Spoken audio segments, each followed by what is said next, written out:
This week, something from Lexus. It is the ES 300H. First of all, a couple of things about this particular Lexus, this ES, built on the same platform as the Camry. So it's a similar size to Camry, it's just a little bit more luxurious, and that's why you'd pay more for this car than you would a Camry. Otherwise, there's nothing wrong with a Camry, perfectly adequate. Let's get on to the drivetrains. This particular one has a 2.5 hybrid drive. Now, what does that mean? First of all, let's go through the different drives. There's EV, which is electric only, electric motor and a battery. Then you have ICEs, or internal combustion engines, which are petrol or diesel. Then you have a plug-in hybrid, which gives you between 40 and 80 kilometers of pure electric driving on the electric motor. Then the petrol engine or diesel engine will cut in and help charge the system and will then run like a normal hybrid. This one is just a regular Toyota Lexus hybrid system. The front is deeply sculpted, and this crisscross hourglass style grille has been really polarizing. It goes from the top of the bonnet to the bottom of the very bottom of the skirt. Some people like it, some people don't. I think it looks not too bad, at least on this car. And you can see here just how much it sticks out. This particular model, which is the F Sport with enhancement pack, comes with the upgraded LED lights, and the LED lights have a matrix function. With these three beautiful elements, I think that just looks sensational, and a washer below. From the side, this is fairly limo-esque in proportions. There's the F Sport badge to let you know you paid a little bit extra, and these stunning wheels, which I think with this colour looks absolutely brilliant. With the key in my pocket, I can slide my hand in, the doors unlock, mirrors unfold, and I can do that from all four doors. And around the back, the tail lights are rather complex with these really tasteful elements, and that looks nice lit up at night. But you also get a kick to open function because, whoops, this is the upgraded version. The boot will slide up and will open all of its own accord, and it will close again, obviously, with the button. Now you can do that without unlocking the doors, which I like, but you can't lock it from the back. Inside the boot is fairly spacious with a nice big ski hatch. There's tie down spots. And underneath is a spare. I'm going to try and get this out. It's a little difficult.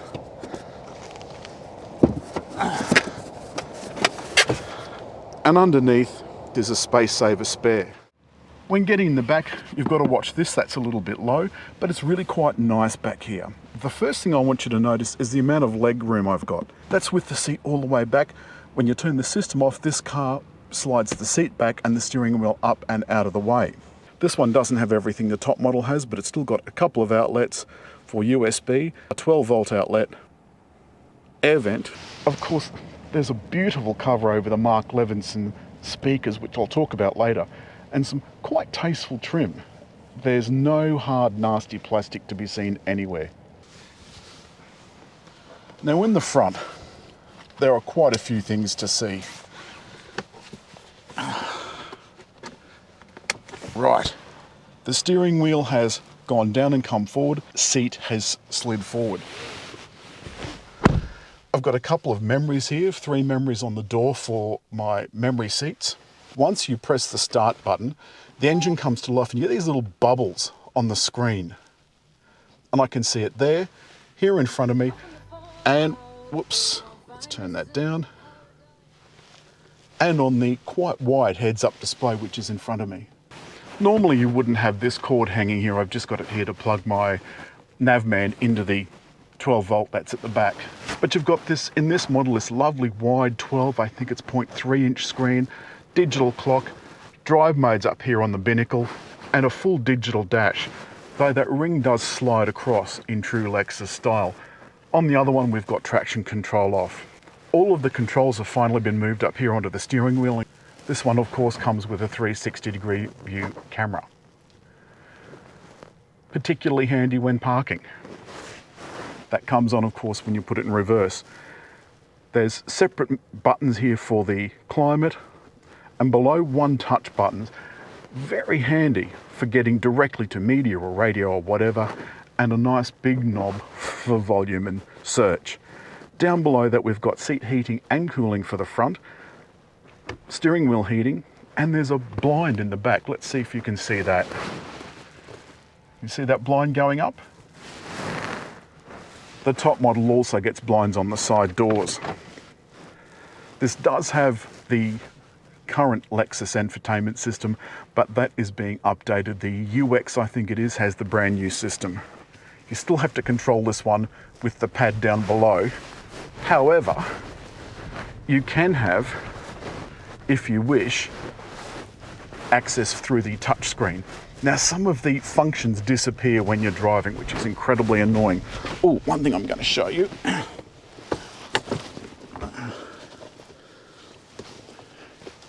Is Toyota finally, one thing I'm going to show you is Toyota finally came to the party on Apple Carplay. And there's a little space just here for my phone. So I can go into Apple Carplay and search, and I can just tell it to go home and it'll take me home.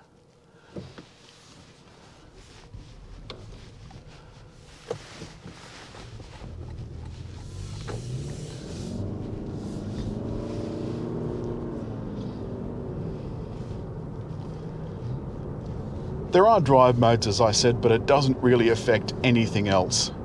It's just the engine and transmission. The suspension is quite good, but firmer than I would think. So on a weekend, you might like to do what I'm doing, and that's take this drive through the mountain, through a mountain pass, with lovely twisty, bendy bits. Now, this isn't pretending to be a sports car. It just isn't. So, going around these tight bends, oh, that's handling that beautifully. Beautifully. Now, most of the way coming down here, it's going to be gathering power for the lithium-ion battery that will power this in EV mode. And as with all Toyota hybrids, it switches between charging the battery, using the battery to power the electric motor, and using both the electric motor and the petrol engine to power the front wheels. Like I said, this is a CVT, but this is one of those ones where a CVT really probably is the only acceptable option. Now you'll notice how quiet it is in here. I mean, it's really very quiet. I've activated the active cruise control, so the system's now ready to go. And on the wheel, I've just pressed set. So that's now set at 110. Happy days. It's also activated my lane guidance. So that's not only lane departure, but it's steering me within the lanes. The steering me within the lanes only works when you've got the cruise control system active, which is annoying. So I'd like to talk for a little while now about the sound system. Mark Levinson, extra speakers, including the biggest speaker, I think it's 26 point something centimeters, the biggest speaker in any Lexus, or biggest subwoofer in any Lexus. Then there's little tasteful touches like the, if I can find it, the glove box that opens both ways, so the front passenger can get access to it too. There's also cup holders, they're asymmetric, and in fact the dash has a similar asymmetric layout to the Camry. Coincidence? I think not. There's 10 airbags, and because this is a Japanese car, the indicators are on the right hand side, which is also the right side. Overhead I've got a glass sunroof.